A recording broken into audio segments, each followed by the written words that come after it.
Gerald Anderson inako ang kasalanan kay Julia. Vanny Gandler hindi third party. Tara at pag-usapan natin yan. Pero bago ang lahat, kung di ka pa nakasubscribe sa ating channel ay huwag kalimutan mag-subscribe para lagi kang updated sa latest chika. Mariing pinabulaanan ni Gerald Anderson na ang volleyball player na si Vanny Gandler ng Signal PH ang dahilan kaya sila naghiwalay ni Julia Barreto. Tumawag ang aktor kay Showbiz Update host na si OG Diaz at sinabing hindi pa sila nagkakakilala ng personal ni Vanny.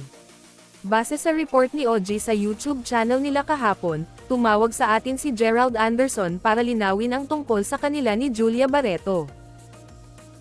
Una na riyan ay hindi si Vanny Gandler ang dahilan ng hiwalayan, matagal na raw itong Vanny Gandler issue, pero ito ay walang katotohanan talaga. Hindi nga raw niya ito nakilala ng personal, nakakausap, nakaka-text o nakatawagan.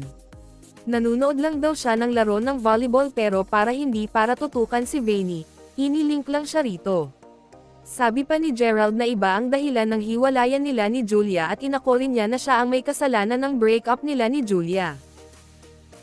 At hindi na ito idinetalye pa kundi tumawag lang siya sa amin para sabihing walang kinalaman ang volleyball player, pahayag ni OG.